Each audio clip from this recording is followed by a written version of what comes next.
মহাজনে বলে দিচ্ছি, শ্যামনগর তুমি বসে বসে রাধারানীর ধ্যান করো, রাধারানী হয়তো আসতেও পারে। এবারে কি করছে, তুলসী মধুর কহয়ে চৌধুর, তুলসী চৌধুর কহয়ে মধুর, আজ বিরস দেখিয়া কান বলি তাহারে সত্তরে চলিলা সত্তরে, তুষিয়া তাহারে চলিলা সত্তরে রাখিয়া আপন মান।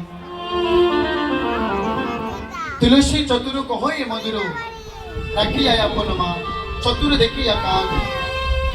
এবারে তুষিয়া তাহারে চলিলা সত্তরে রাখিয়া আপন মান। এবারে তুলসী প্রাণ গোবিন্দকে বলছে, গোবিন্দ তুমি বসে থাকো, হয়তো বা রাধারানী আসতে পারে। তাহলে রাধারানী কেমনে আসবে, সূর্য পূজারে চলে না।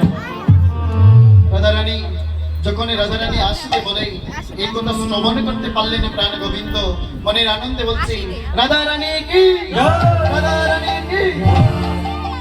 এবারে কি করছে, বীরা বৃন্দায় শিরাই রসে রসি সাজল নিজ মনে,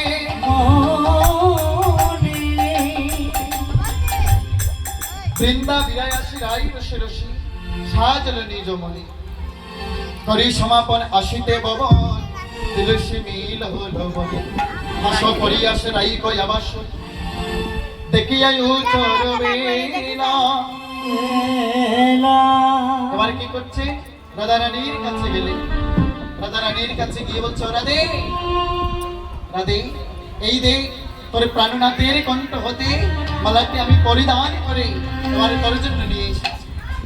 রাধে এই কথা শ্রবণ করে বলছে, আরে বলে বলে আমার প্রাণনাথ কেমন আছে। বলে, রাধারানী তোমার প্রাণনাথ বোধহয় আর ভালো নয়। সে রাধা নাম ধ্যান করতে করতে ওই রাধা কুণ্ড তীরে বসে আছে। এবারে যদি তুমি যাও তাহলে সে প্রাণে বাঁচবে, নতুবা সে প্রাণে মরে যাবে। এবার বলছে, তুলসী আমি যে বাদিনীর করে বসতি করি, তাহলে বলে আমি কেমন করে প্রাণ গোবিন্দের কাছে যাব। বলে, যেতে পারবে।